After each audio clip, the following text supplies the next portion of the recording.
El día de hoy nos encontramos con la profesora Alejandra Morán Espinosa. Buenas tardes, maestra Alejandra, bienvenida. Muchas gracias, buenas tardes.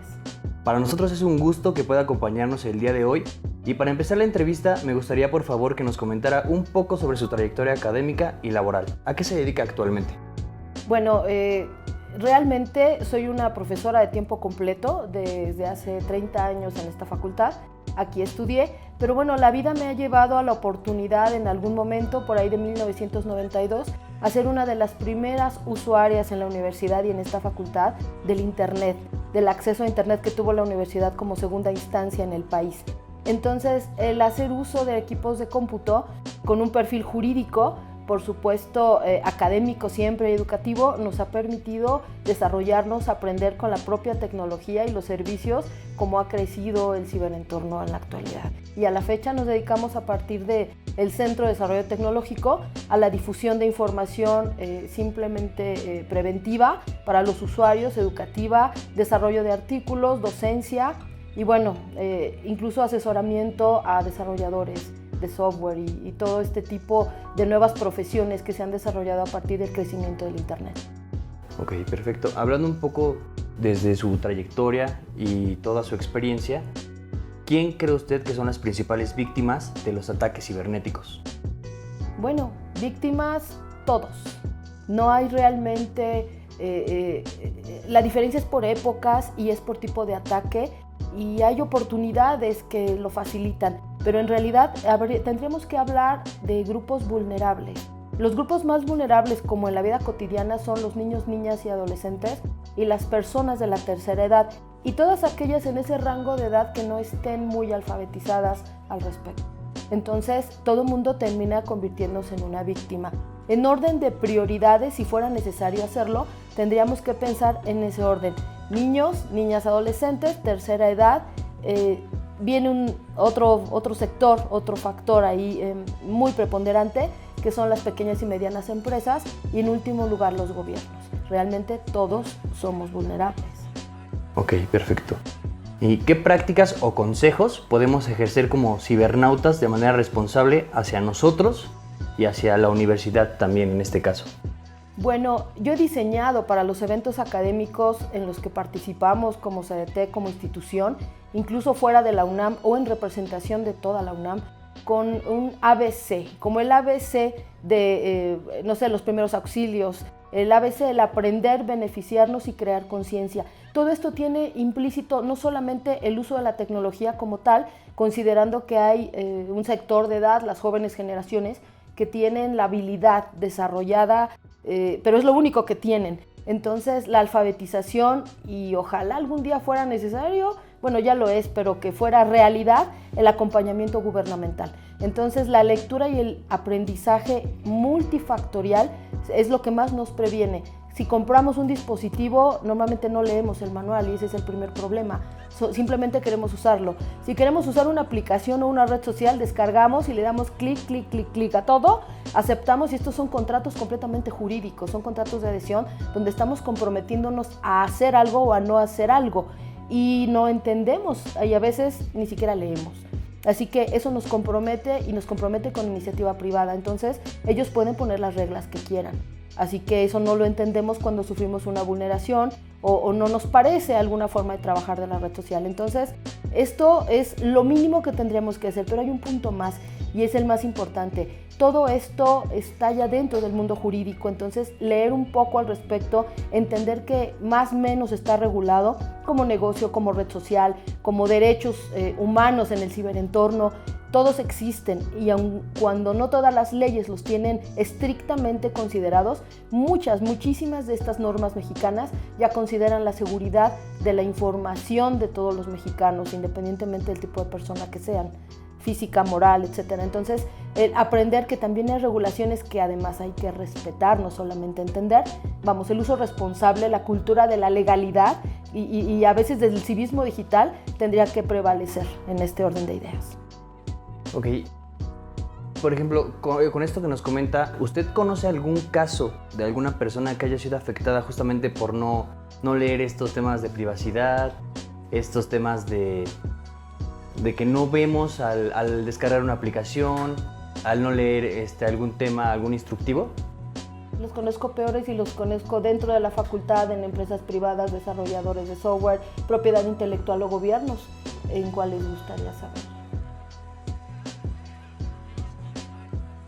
Algo de gobiernos. Bueno, el ataque a Sedena del año pasado, que se considera que fue, bueno, es el más famoso hasta este momento, y la Conagua todavía no ha acabado de resolver, no se los dije hace 4 años, pero no han acabado. Bien, el ataque a Sedena fue una vulneración y provocada por un descuido interno que tenemos que decir, si todos somos vulnerables, el ejército mexicano es de las instituciones que cuenta con mayor presupuesto, no solo para ciberseguridad, para cualquier otra instancia, y es obvio entender esa parte, y es correcto. Sin embargo, nuestro actual presidente de la República creó un ordenamiento hace un par de años donde exceptuaba precisamente a la Sedena de todo nivel de ciberseguridad para aplicarse en la institución. Entonces es evidente y es consistente con esa excepción que la ley maneja respecto de Sedena. Y un mal momento y un ataque dirigido, por supuesto. Ok, retomando un poco más el tema de su experiencia, ¿nos podría platicar un poco sobre su obra más reciente titulada Ciberseguridad, 100 preguntas y respuestas? Sí. ¿De qué trata esta obra? Es una obra inédita, es algo muy práctico, es algo muy visual porque está diseñada para el público en general. La intención es que aprender de ciberseguridad, cuando tienes la curiosidad o la necesidad y no necesariamente la parte académica soporta estos aprendizajes, ¿no?, formales, y no todo el mundo llega ahí, se convierte en materias optativas. Entonces hay que acceder a algo más práctico, de tal manera que se me ocurrió diseñar una guía, que es algo pregunta y respuesta, que cualquiera podría hacerlo en distintos niveles, jerarquizada, en el lenguaje más coloquial y simple posible, para que pueda ser leído, no sé si entendido, pero sí leído desde una educación básica hasta personas de la tercera edad. El único requisito es querer leerlo y saber leer. Así que eso te va a llevar a esa parte, pero además enriquecido con algunas imágenes muy simples, sencillas, desarrollada por personas de servicio social, del CDTEC, de diseño gráfico, para que fuera un poco más amigable y que soportara además visualmente la idea de lo que se está explicando ahí. Es algo que no se ha publicado todavía, toda vez que ha llevado ya 2 revisiones y ahorita está precisamente vigente la versión 2023. Sin embargo, nos ha costado un poco de trabajo por cuestiones laborales, cargas académicas, el poder reunir los 135 pasos fáciles para publicar en la FES Acatlán. Entonces, pero bueno, ya pronto podríamos hacerlo, probablemente en una instancia poco imaginada, muy importante para la facultad. Perfecto, y ahí estaremos compartiendo su obra.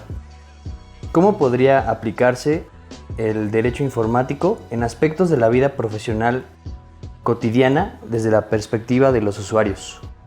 Bien, primero tendríamos que entender que el derecho informático, para quienes no lo hayan escuchado, es una nueva rama, por así decirlo, por lo menos los últimos 15, 18 años, del derecho. Vamos, al no existir un campo jurídico que cubriera todas estas necesidades que se desarrollaban a través de las nuevas tecnologías, no había precedentes, entonces no había un campo jurídico que lo resolviera. Lo que se ha podido resolver en materia civil, en materia penal, materia mercantil, era insuficiente. Entonces se crea una rama incipiente del derecho informático que ahora ya mucho más fortalecida, de la cual está a la vanguardia la FES Acatlán, toda vez que una servidora fue la creadora de la materia en la Facultad de Derecho de esta FES. Y bueno, que a la fecha se imparte ya con 3 grupos, aunque lamentablemente es optativa, pero debería de ser de tronco común además, toda vez que ciberseguridad lo tienen todas las licenciaturas. Lo tiene la parte administrativa, lo tiene posgrado, en fin. Entonces, pero ya nos encontramos en ese orden de ideas que la necesidad en qué estriba.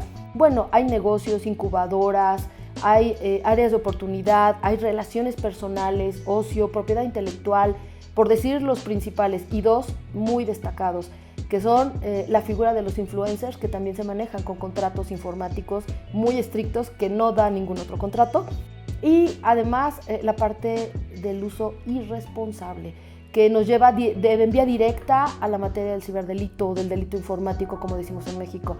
Entonces, una actividad irresponsable puede ser algo ni siquiera contemplado por la ley o algo muy grave contemplado por la ley. Y aunque es obsoleta un tanto en ese sentido en materia penal, existen muchos más ordenamientos que se han ido enriqueciendo Por ejemplo, pensemos en el caso de la ley Olimpia, que en realidad no es una ley, ¿no? Es una modificación de apartados legales que protegen la vida digital, y algunas conductas increíblemente repetitivas que cada vez se incrementaban más, que no tenían una sanción estricta. Así que eso ha mejorado en mucho toda la vida digital de cualquier persona. Ok, tocando igual un poco este tema, creemos que el uso necesario de las nuevas tecnologías puede llegar a romper con el derecho a la privacidad desde el punto de vista del usuario. ¿Qué opina al respecto de esta afirmación? El uso no, el uso irresponsable sí. Cuando conocemos nuestros derechos en la vida cotidiana y lo conocemos literal en el mundo digital, solo que eso sí desconozco el por qué las personas piensan que es un ciberparaíso, y esto no es cierto. De hecho, hay una frase por ahí en el tema del derecho penal informático que indica que lo que es, que es delito en la vida cotidiana, es delito en la vida digital. Entonces, ¿por qué el comportamiento tendría que variar?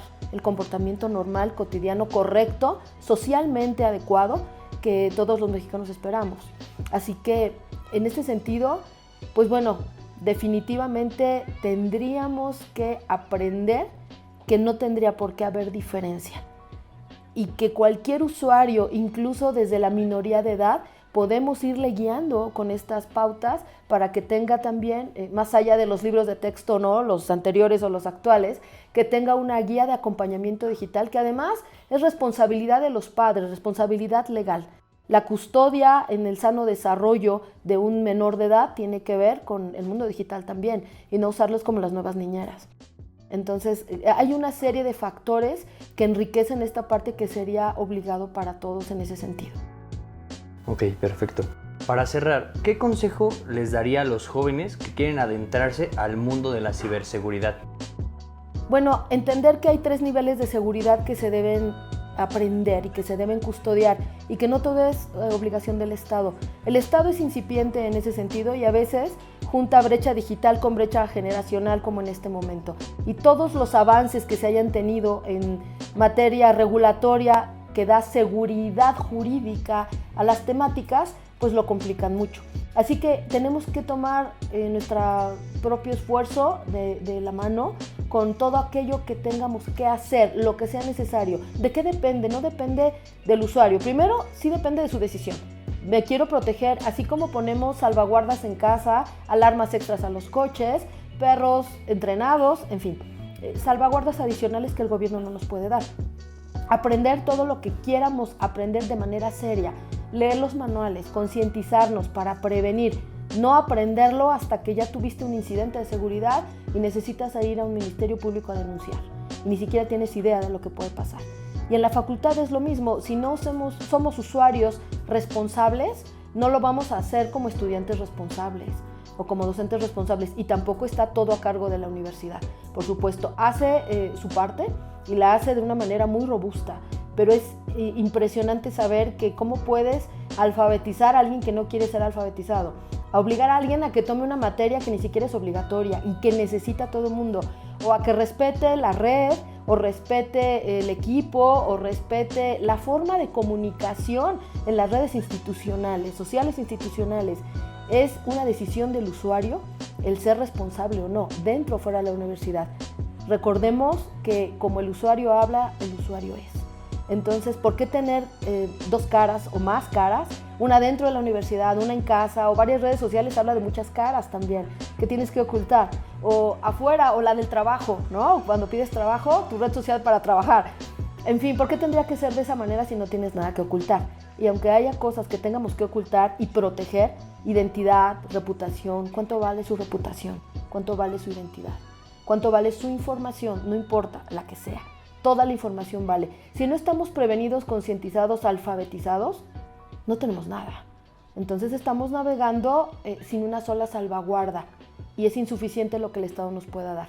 Como en la vida cotidiana, tenemos que sumar esfuerzos por nosotros mismos, porque al Estado te da la oportunidad probablemente de ir a denunciar, a lo mejor de investigar con mucha suerte. Pero ¿quién le impacta, por ejemplo, una usurpación de identidad el resto de su vida en Internet? Y puedes tener una sentencia a tu favor y un probable responsable, pero lo que está en Internet se queda en Internet y puedes padecer ello toda tu vida. Y si es un pack o una snoot, peor, ¿qué les digo? Claro. Bueno, muchas gracias, profesor Alejandra, por su tiempo. Fue un gusto para nosotros tenerla aquí el día de hoy, por compartirnos su experiencia y su conocimiento. Y sería todo por nuestra parte. Muchas gracias, de verdad. Muchas gracias, un gusto.